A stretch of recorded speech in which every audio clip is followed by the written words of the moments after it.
أعوذ بالله من الشيطان الرجيم بسم الله الرحمن الرحيم Assalamu alaikum mbooloo mi Excellence Monsieur le Président de la République Monsieur Macky Sall gannaaw ba ma la nuyoo Monsieur le Président de la République sant la maa ngi nuyu le Président de l'Assemblée nationale di dellu di nuyu le Président du Conseil économique et social di nuyu la présidente du Conseil constitutionnel suma yaay Aminata Mbengue Ndiaye j'espère que je me suis pas trompée si c'est le cas veuillez m'en excuser puisque cela fait 3 ans que je suis hors de ce pays je suis donc naturellement un peu déconnectée de ce qui s'y passe même si je suis la grande majorité de tout ce qui se passe ici di nuyu sama mag Innocence Ntap Ndiaye di nuyu le président Abdoulaye Daouda Diallo di nuyu le premier ministre sama mag di nuyu it sama papa Moustapha Niass di ko xamal ni am naa mbégte tey gis la fii ba ma fàttalikoo bés bu rëy ba ma passé woon fële ca Kër Madiabel am chance bu rëy gannaaw ba nga ma yóbboo ci suñu maam jooju sa waajur wu jigéen mu ñaanal ñu maa ngi nuyu ñi fi teew ñépp di nuyu sama nijaay Idrissa Seck di nuyu kilifa diine yi kilifa caada yi kilifa yi nga xamante ni nii ñoo ne ci société civile Monsieur le Président de la République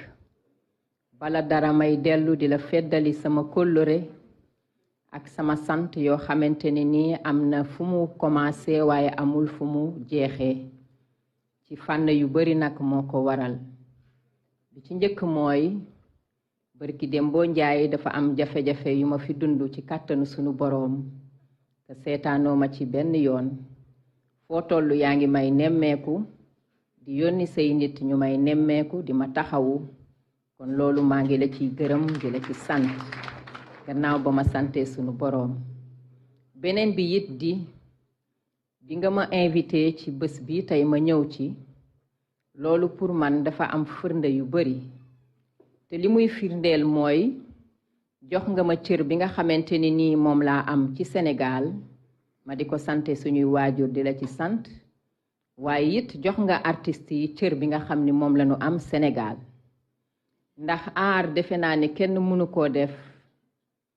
ci am réew ndax defe naa ne am réew kenn mënu koo sos début ba ca fin ba génn ci aar ndax ni ko Senghor doon waxee la culture est au début au milieu et à la fin de tout kon maa ngi lay gërëm di la sant ci sama turu personnel mais aussi ci turu artiste yépp ci teewaay bi nga xamante ni nii tey def naa ko fii di xamale nag ni tey am naa mbégte ñëw teew fii ndax raison yu bari ndax bu nu nee dialogue national mooy di waxtaan nag ñi ko seq dafa nekk ay acteurs mu di góor mu di jigéen mu di mag mu di ndaw ak ku mu mën a doon ñu bañ a xeeb kenn te waxtaan nag ñi nga xamante ni rekk ñoo seq société bi ñoo ko war a mën a bokk ndax li nga xamante ni nii ñépp dañ koo bokk defe naa ni dañu war a toog ñu waxtaane ko te li nu war a waxtaane Sénégal defe naa ni bari na ma di la féliciter ci li nga initier dialogue national bi ndax defe naa ni dialogue national moom dafa bokk ci suñu culture bokk ci suñu tradition ndax depuis Senghor ba léegi kilifa gu fi toog rekk woote ne dialogue national kon tey le fait que nga ñëw initier lii dafay nekk continuité ci liggéey bi nga xamante ni nii moom ngay liggéey mais aussi image bu taaru bi ñu xamee Sénégal ndax ce n'est pas pour rien ñu ne Sénégal mooy le pays de la teranga teranga nag bu ñu koy wax dafa ëmb lu bari li mu ëmb mooy waxtaan li mu ëmb mooy déggoo li mu ëmb mooy booloo pour xool nu ñuy régler jafe-jafe yi mais lépp ci sérénité ak ci dal ak ci àndandoo man nag en tant que artiste mais aussi jigéen di liggéey ci lu bari ci société bi jaarale ko ci sama métier am na ci dialogue bi ay pàcc yu am solo monsieur le président yoo xam ne amal na ma solo bu njëkk bi moo di d'abord art bi nga xamante ni nii mooy sama métier te bu ma sañoon nga xool art boobu nan lañu ko gën a mën a améliorer pour gën a dolleel ñi nga xamante ni nii ñooy acteurs culturels yi naam jàng sax am na solo ndax jàng dafay tax nga xam fi ngay taxawe ak ni ngay waxee ak ni ngay defe waaye ku jàngut it war nañ laa mën a jàppale ba nga formé wu ba tax na bu ma sañoon monsieur le président de la république xam naa ni gaa yaa ngi koy def te bokk na ci say programme waaye nga gën a dooleel acteurs culturels yi gën leen a dooleel ci ay création d'infrastructures culturelles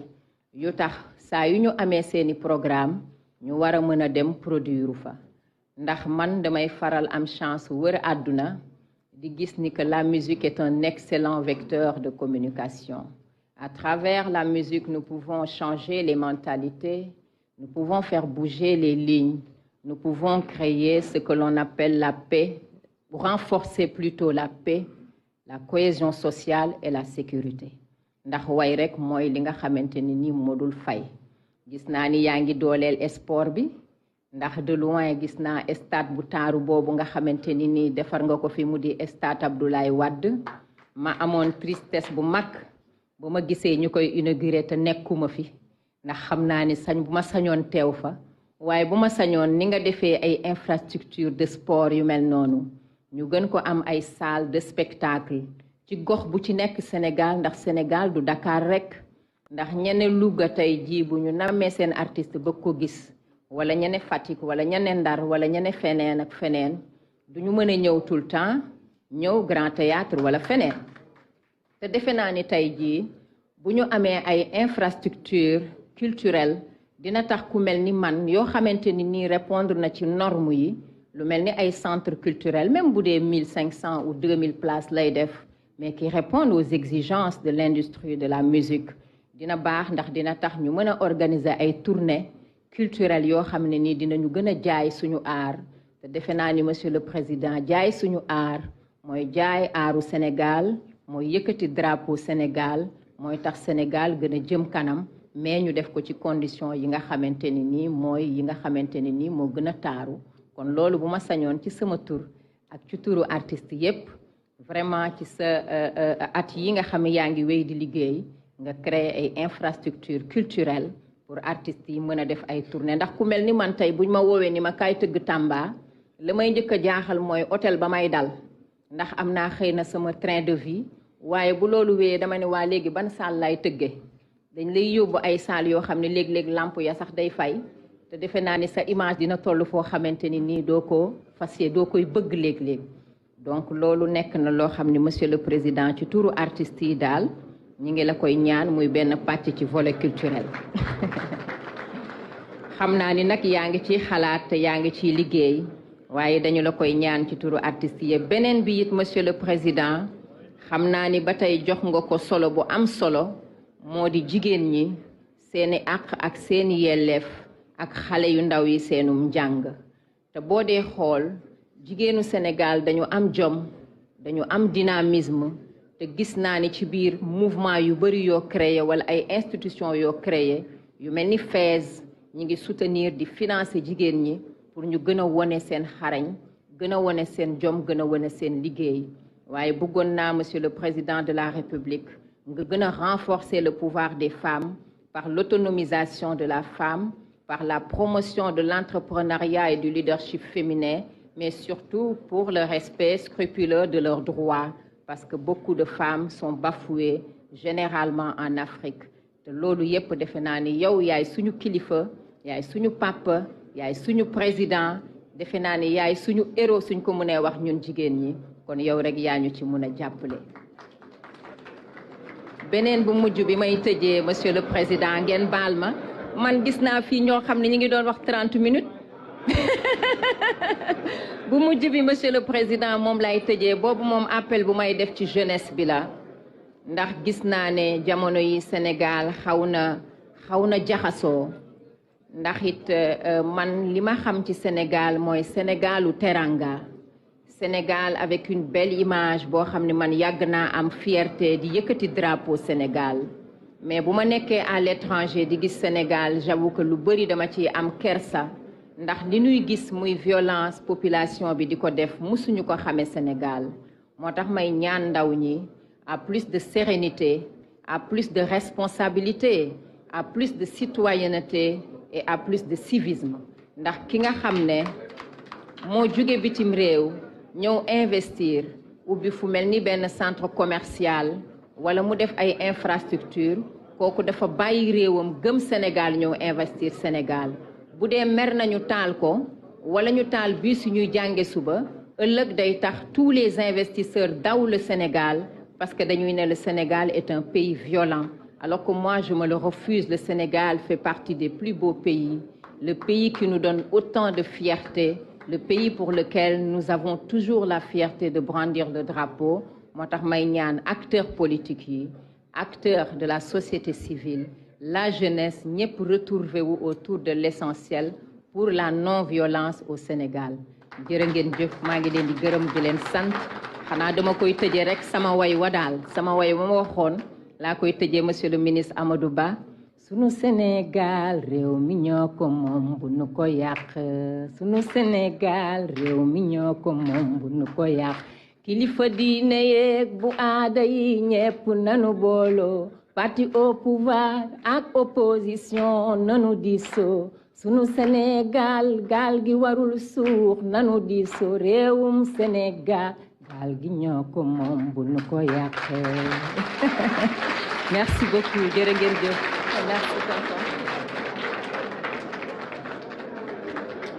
Merci beaucoup Madame Coumba Gawlo Seck ci turu artistes yi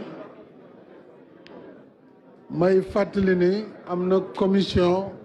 bu toppatoo culture ak aada bokk ci commission bi yoon wàllu social donc mën nañu recevoir seeni proposition ci dialogue bi donc le dialogue est ouvert à l'ensemble des acteurs incha allah dinañ leen jox dañ leen mën a recevoir ci loolu léegi nag xel de fàttu dama tëboon ci liste bi représentant d'une des organisations religieuses Serigne Matar Kébé cité woon naa ko d'ailleurs ci orateurs yi est-ce qu'il est là sur place waaw Serigne Matar Kébé du RIS il n'est pas là donc voilà, dans ce cas, je vais demander à ceux qui voudraient bien prendre la parole de reporter ça aux prochaines plénières et dans les commissions, une fois que ces dernières seront instituées. Alors, je voudrais, mes chers compatriotes, d'abord féliciter tous les orateurs qui ont pris la parole cet après-midi dans le cadre de l'ouverture du dialogue national. Et je me réjouis de la diversité des points de vue. Chacun a pu s'exprimer librement, a donné cours à ses idées, et je n'ai aucun doute que les discussions qui suivront cette séance d'ouverture du dialogue pourront approfondir les différentes questions. Le dialogue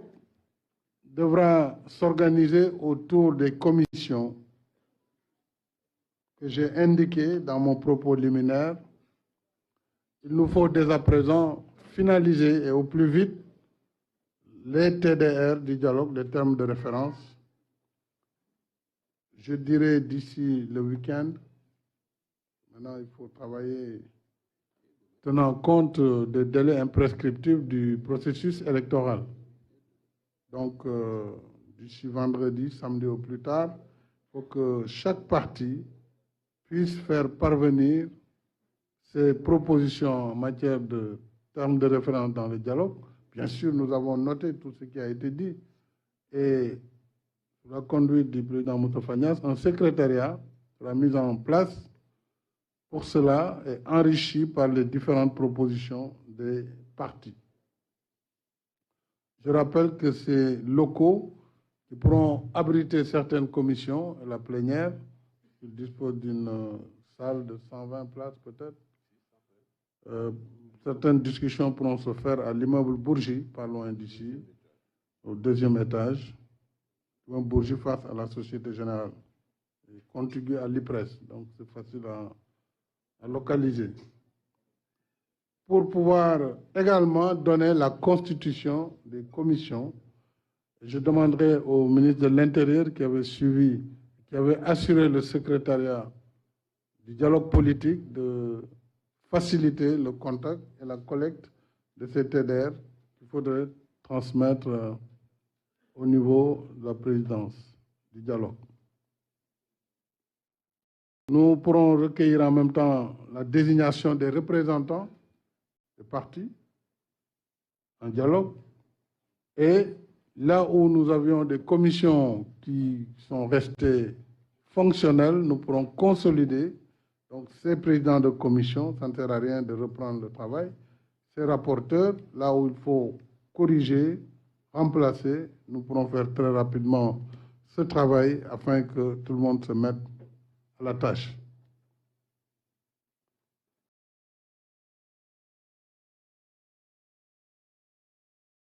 Je souhaite également que les délais du dialogue soient des délais raisonnables, enfermés en tout cas au courant du mois de juin. Il ne faut pas qu'on sorte de ce mois sans l'essentiel des résultats et recommandations du dialogue. Parce que s'il y a des actes qui nécessiteront des lois ou du règlement, des décrets, il faut bien avoir le temps. Et donc, il faut que l'essentiel soit fait. Il n'est pas dit aussi que nous serons d'accord sur tout, mais au moins sur l'essentiel des consensus et des compromis qui pourront être trouvés, il faut qu'on mette à profit cette période du mois de juin pour arriver à faire avancer nos discussions. Alors, je voudrais attirer l'attention, et je l'ai dit peut-être de façon simple dans mon propos liminaire. Il y a une situation nouvelle dans notre pays où certains acteurs ont choisi de détruire la République. C'est leur choix. Face à un tel choix, mon devoir, c'est de protéger la République, quoi que cela puisse coûter. Nous ne pouvons pas accepter dans ce pays les menaces faites contre des juges au quotidien, qui sont appelés au téléphone, qui sont menacés de mort, dont les domiciles sont recherchés pour y mettre le feu. Les maisons sont sélectionnées pour y mettre le feu. Je suis sûr qu'après ce dialogue, selon les points de vue développés, vous verrez, certains seront tentés d'aller mettre le feu chez un tel ou un tel. Cela n'est pas acceptable dans une république. Et ça ne le sera pas. Ça ne le sera pas. Le Sénégal fait l'objet de critiques à l'international. Vous suivez, nous suivons tout ce qui se passe. Une campagne orchestrée contre la République, contre le président de la République. Contre le président, ce n'est pas grave. Je sais me défendre, je sais me battre. C'est pas là le problème. Contre le Sénégal et ses institutions, sa démocratie. Alors, si nous voulons avancer, avançons aussi dans la vérité et dans le cadre du respect de la loi. Au moment où nous parlions cet après-midi, un individu a été appréhendé, il a tiré sur un jeune manifestant. C'est un civil, ce n'est pas un policier, ce n'est pas un gendarme. Donc, ceux qui tirent et qui tuent, vous le savez bien, ce n'est pas nos forces de défense et de sécurité.